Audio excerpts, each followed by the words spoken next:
Samna chokitaka nini? Hali yangu majinuni tu. Bwana, umndani hapana utulivu kabisa, hadi joto.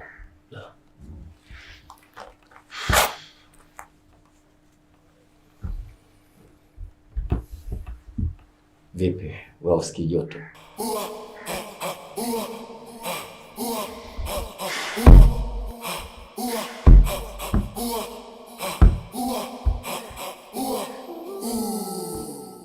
Kitengo baba, kitengo baba, kitengo baba, kitengo, kitengo baba, kitengo baba, kitengo baba.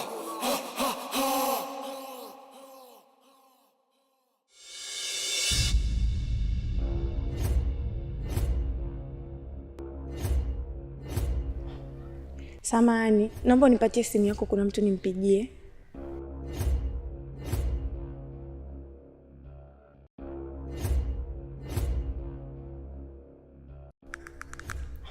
Au basi nitamtafuta baadaye. Kwa sasa hivi sipo sawa.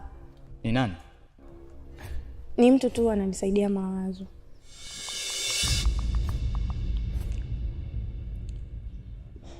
Alo Jo. Yani ndo nimetoka sasa hivi kuonana na mbuzi hapa. Ndiyo, yani nimehakikisha nimejaza zile kodi vile vile kwenye simu yake bila yeye kunishtukia. Ndiyo. Aya sawa.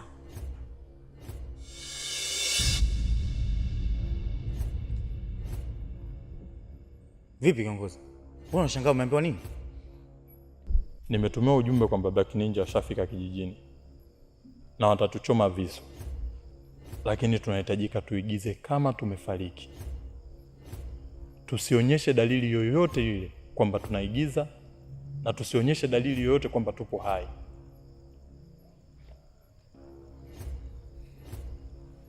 Nadhani tumeelewana.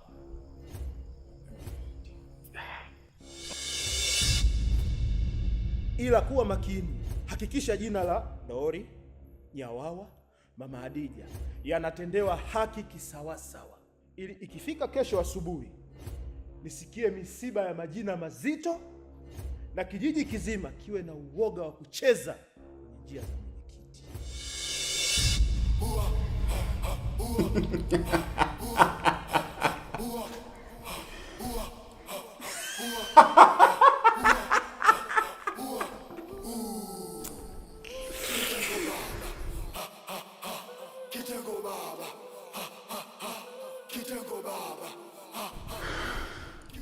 Umepata pressure eh? Yo. Nakuwa hapa hapa leo. Uwezi ukanifanya mimi sina akili.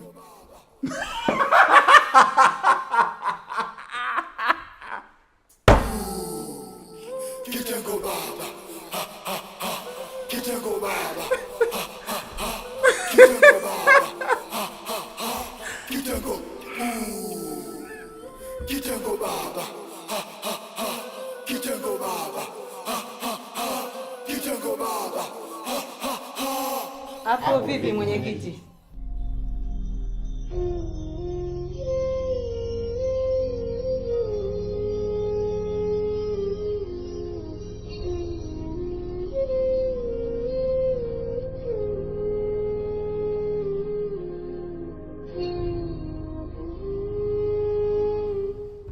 Hapo vipi mwenyekiti? Hapo vipi? Nafikiri kila kitu kiko sawa. Polisi tunashukuru kwa kutuamini. Ushahidi wote uko recorded. Na hawa ndo watumiwa wenu, mje muwachukue. Ila msisahau kupita humo ndani, maana ndo kuna maiti ya kweli.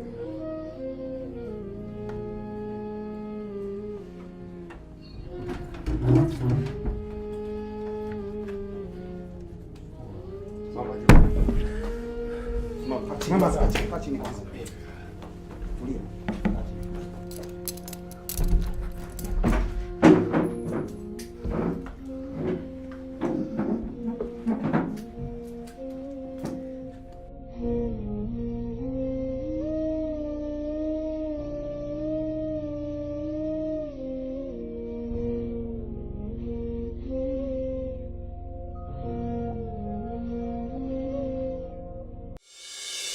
Unajua hii taarifa imemfikia mkuu wa mkoa, hivyo amenipigia simu nije kufuatilia.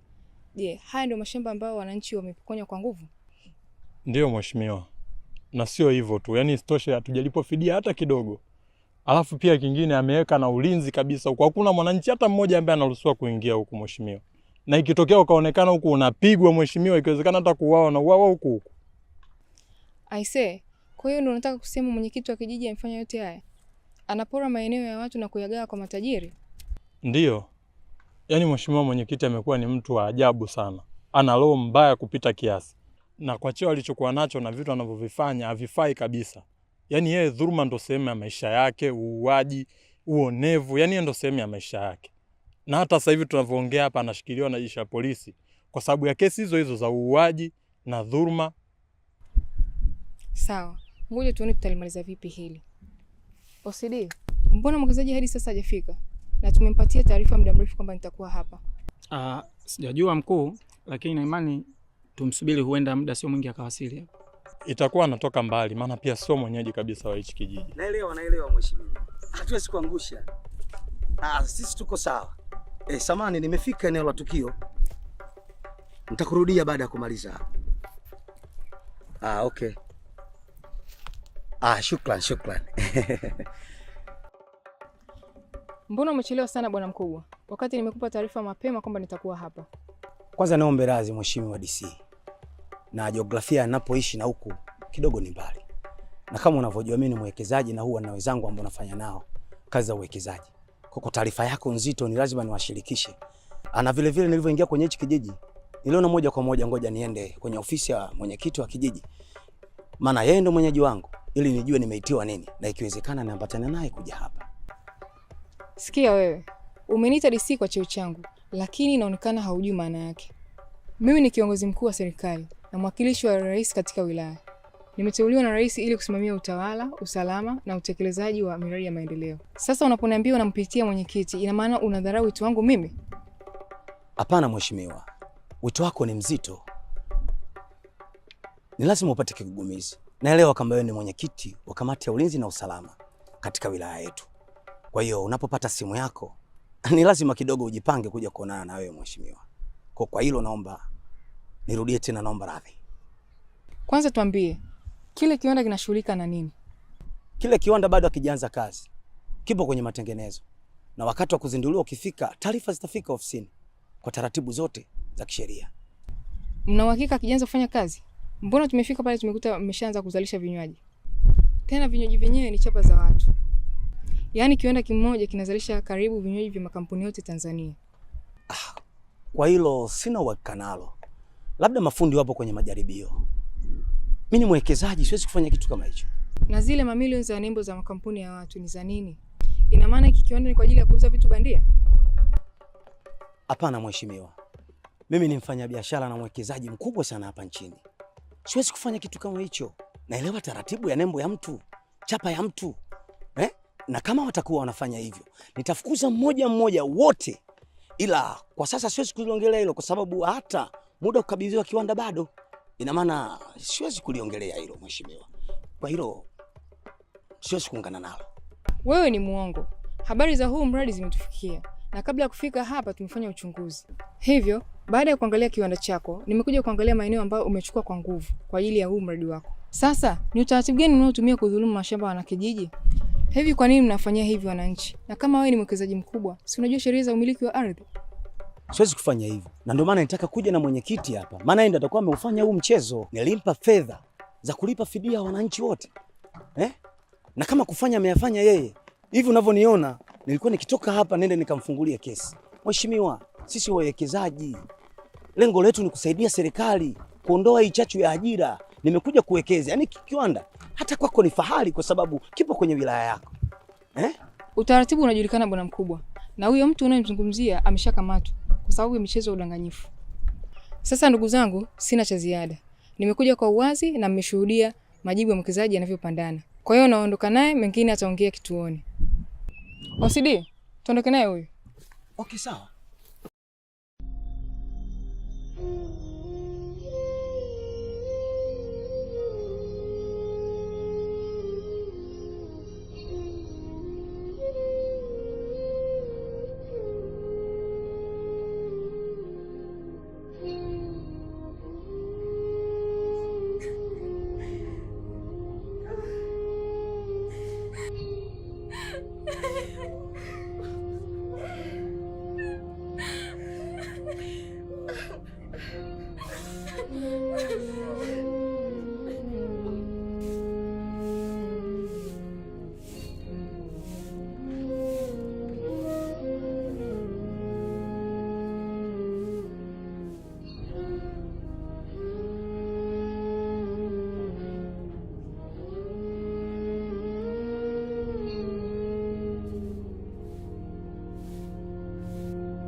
Ima, hii inawezekanaje?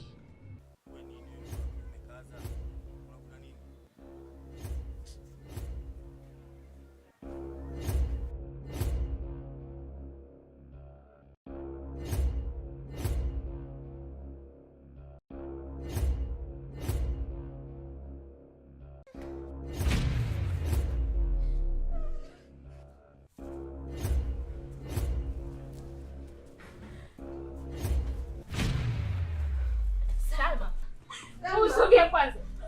Salma. Sogea basi wewe. Salma, Salma. Salma. Salma mdogo wangu. Salma. Salma. Jamani, poleni kwanza. Msije mkazima wote hapa mkaisha. Mimi na Ima ni wazima wa afya. Hakuna aliyokufa. Huu ulikuwa ni mpango wa Chama cha Ukombozi. Kukomboa wananchi wake. Hivyo basi, rudisheni machozi ndani na mfurahie.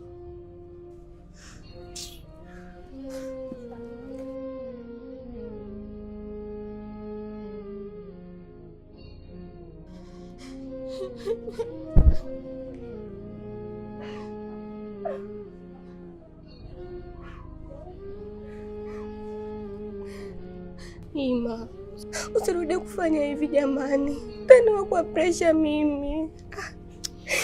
Samahani sana. Yaani wewe Ima una kesi na mimi. Yaani wewe kunifanya nilie kama mbwa kweli? Unataka kutua kwa pressure?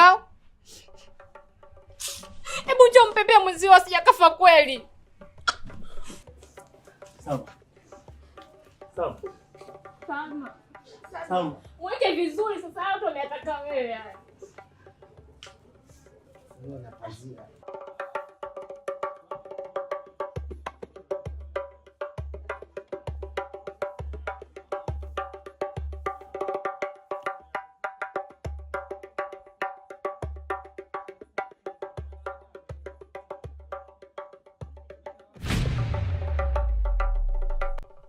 Nilikwambia kaa mbali na mke wangu Kijiko. Bado ukawa unanichukulia poa. Sasa tambua mimi na wewe ugomvi wetu bado hujaisha. Kaka, kipigo kinatosha. Yaani hapa nilipo nimetoka hospitali. Nimekaa siku 3 mfululizo. Naomba yaishe. Nitakaa mbali na mkeo. Yaishe? Yaishe, unakumbuka nilikwambia nini baada ya kukutana? Yaani kila tutakapokutana mimi na yeye nini kinatokea? Si nilikwambia kila tunapokutana mimi na yeye ni kipigo tu Kijiko? Si nilikwambia kaa mbali na mke wangu, bado ukanichukulia, bado ukawa unaendelea kutembea na mke wangu Kijiko. Sasa kwa taarifa yako, baada ya fumanizi mke wangu ameomba talaka na amekimbia nyumbani. Kijiko, mimi nakuoa wewe mzee. Yaani wewe unakuwa mke wangu Kijiko kuanzia hivi sasa. Mama we. Yaani unioe? Na mwezi mtukufu wa Ramadhani ndugu yangu, muogope Mungu basi. Umenigombanisha na mke wangu, ulikuwa unataka nini? Si unataka wewe ndio uwe mke wangu? Oya Kijiko, mimi naoana na wewe. Mama we. Mama we. Mama, unataka kwenye mtono. Mama we. Mama we. Kaka Ima, kwani utufanyie hivyo wenzako? Jamani, si nimwambia ilikuwa michezo. Na sio mimi tu. Maadui wote wa mwenyekiti usiku wa jana ulikuwa wa maigizo ya kuuana. Hadi wenye wao alikuwa amechomwa kisu. Sasa ndo mama Adija atuambie sisi wewe umekufa. Alafu unachekelea tu kaka Ima. Jamani. Hivi kwenye jambo zito kama hili kaka Ima, umeshindwa kutushirikisha sisi ndugu zako? Unataka nini wewe? Au ulikuwa unataka kutuona tumetangulia kabla yako wewe au? Hata mimi kanishangaza. Unaona kabisa wengine hali zetu hizi nchecheme.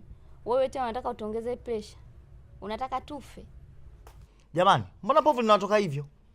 Kwani hata ikitokea mimi nimekufa, si maandiko yanabana hayo? Ulichokifanya Ema sio kitu kizuri. Waombe msamaha ndugu zako hawa. Ungeoa kwa pressure. Jamani, nisameni mimi. Nimekosa tena sana. Sawa. Ila hiyo taarifa itachelewa sana kunitoka kichwani.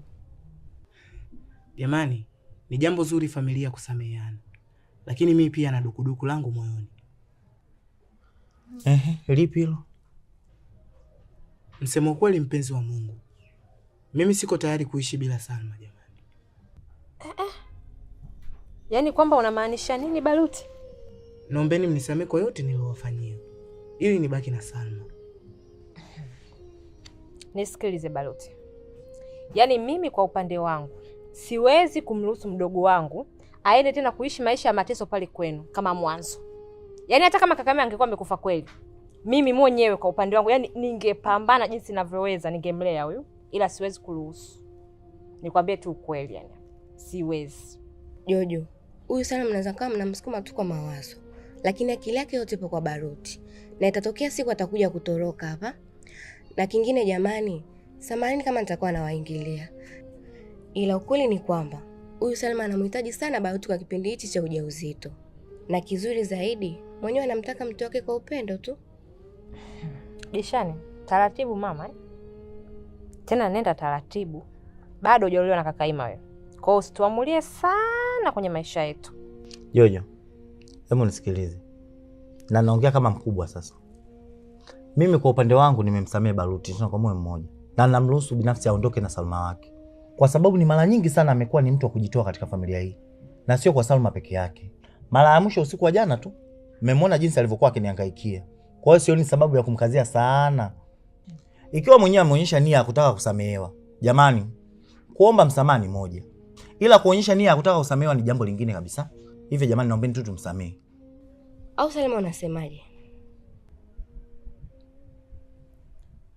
Hata mimi pia nimemsamehe. Sawa. Kama wewe mwenyewe umemsamehe, mie ni nani nisimsamehe? Ndio nishamsamehe hivyo tena.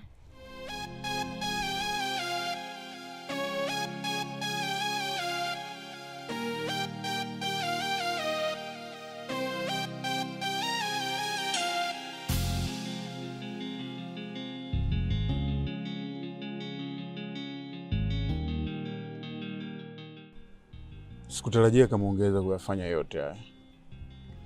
Ila ilibidi nikuamini tu. Ilikuwa ni ngumu sana, lakini ilinibidi kufanya kwa moyo wangu wote ili nifanikiwe. Na tumefanikiwa. Hongera sana Dori. Na imani saizi kijijini ni sehemu salama. Ndiyo, kijiji cha kazi ni sehemu salama kabisa. Japokuwa sikutegemea kama itaishia hivi. Kivipi? Nilitegemea utarudi na kuwa mwenyekiti. Haikuwa ndoto yangu. Na siwezi kuacha ninachokipenda nikafuata hasira zangu. Kwa sababu hasira huisha ila upendo huishi milele. Lakini nimepigania sana ili uje tukae wote hapa kijijini. Jo, bado nakupenda. Sijui kwa nini. Ila moyo wangu unashindwa kukurudisha moyoni. Nilikupenda sana Dori. Lakini uliondoka moyoni ile siku nilipogundua na mahusiano na baba yako. Nimejaribu kila njia kukuonesha najutia. Kwa ajili yako nimefanya vyote ili uridhike. Naomba usifanye maamuzi makali. Moyo wangu haupo tayari kuyapokea. Dori, labda wakati mwingine na siku nyingine. Lakini wakati huu moyo wangu umeshindwa kukurudisha. Sitaki niwe na wewe kwa sababu nakuonea huruma. Nitakuwa mtumwa Dori. Ila baki ukijua kwamba nilikupenda sana. Kaka, tuondoke. Muda umetuacha sana. Alimpeni tuyatusanga likiziliko.